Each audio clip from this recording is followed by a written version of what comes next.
As an actively recording musician, I think it's really important to expand your musical influences continually so that you don't end up in a rut. I don't ever want to be that player who thinks that the only good music was back from my younger days and I end up just playing the same riffs and licks over and over and over again. I have way too much ADD for that. He made me this collar so that I may talk. Squirrel! And to that end, I really dig players like Andy James and Guthrie Govan, as well as the classic rock and 80s hair metal shredders.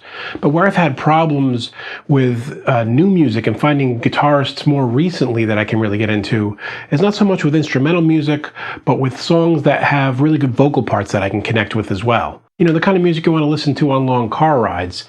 And yeah, there's some modern music with some great vocals. Some of the modern prog metal stuff that people call gent has some songs, bands like Periphery, that have some really good vocal parts as well. But that stuff is kind of rare and few and far between. A lot of the stuff is more scream-based and not as melodic as I might like. And so a lot of the great guitar playing seems to be centered around a genre of music that is not that long car ride type of music for me. I mean, popular music is popular for a reason, right? It drives an emotional response.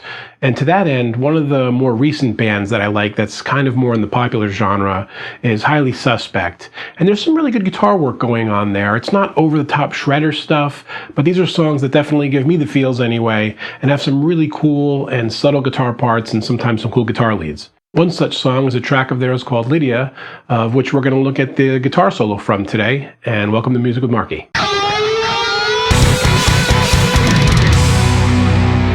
Before we begin, I need to mention that this song actually has some doubled and harmony parts in it, and I'm giving you a one guitar arrangement for it. Those parts that I'm talking about are in the beginning of the solo, and there's just one little piece of it that is important to getting the feel of it right, and I'll include that in there. This song is in F-sharp minor, and the guitar player doesn't just jump right to an F-sharp minor pentatonic scale, which I really like. And the chords behind it start on D, so you're really playing in a Lydian type of feel with this, which gives it that kind of mysterious quality to it. And I wonder if it was intentional given the name of the song. And if you don't know what it means when I'm talking about Lydian and modes and that kind of thing, I have a lesson I'll link up here about Lydian and a whole series on the modes. You might want to get into that after you check this out. So before we dig into the notes and tabs, let's have a listen to the solo.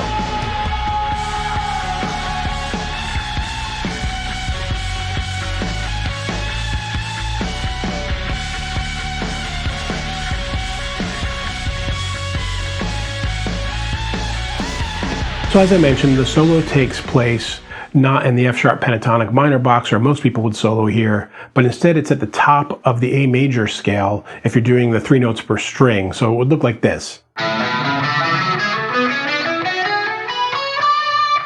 So he's starting on the G string, the C sharp here. He's not utilizing the D and the E, but he's pedaling on the C sharp, and he's using these notes here. You have the F sharp, and you have the G sharp, and he's also making use of those same frets on the E string.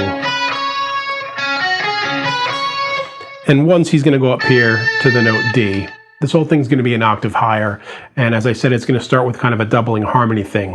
I'm going to break it up into 5 chunks. Let's take a look at the first one now. Okay, so at the outset of the solo, he has a couple 8th notes that pick up before the downbeat. It's this 18th fret slide up, and then you have the 19th fret on the B string, and back to the 18th fret in the G string. And that sets up the downbeat. And now he holds that 19th fret, and the phrase is,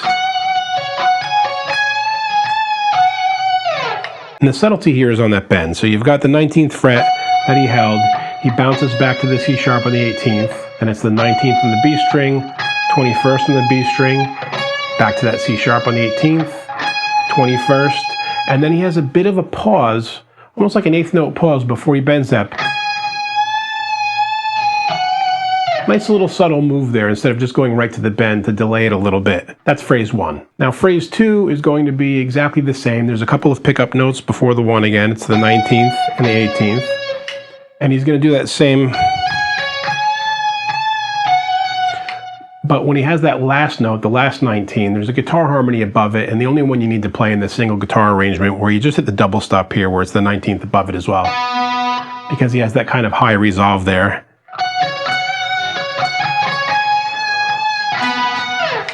And that's how you would complete the second chunk. Now for the third chunk, again, he's got a pickup note here, or 2 pickup notes. And now he's going to just stay on the 19th fret B string. And a nice subtlety here, the harmonic minor note. He plays an F natural note, which would be in your, if you had an F sharp minor scale, you would normally have the E. For the F sharp, he plays the F.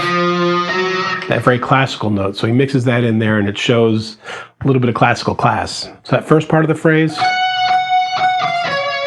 then he's back to the 19th again, holds it for 2/8 notes, and then he bounces 18, 19, 18, 18, and back to the C sharp. In the fourth chunk, we're looking at a pedal pattern, or a bounce pattern, if you will, where he's on the 21st fret of the E string, and then every other note is going to be that 18th fret C sharp. He's going to work his way down from 21st to 19th, 21st to 19th on the B string.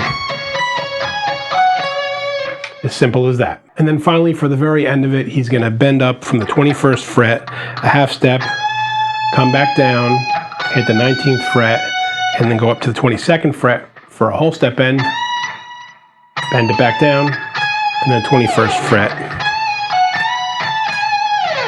and slide out of the solo and go back to the rhythm part. So there it is. Again, it's nothing over the top or shredder, but it's got some really nice subtleties in there. I like the out of position, or out of the normal position that he plays in. I like that he's playing off a Lydian chord progression behind it. I love that he uses a harmonic minor note there. And if you guys have any questions or comments, anything further you'd like to see, please leave it below. I'll get back to everyone as soon as I can. And until next time, keep making great music. Hey friends, don't forget to subscribe and turn on notifications. It makes the whole world better.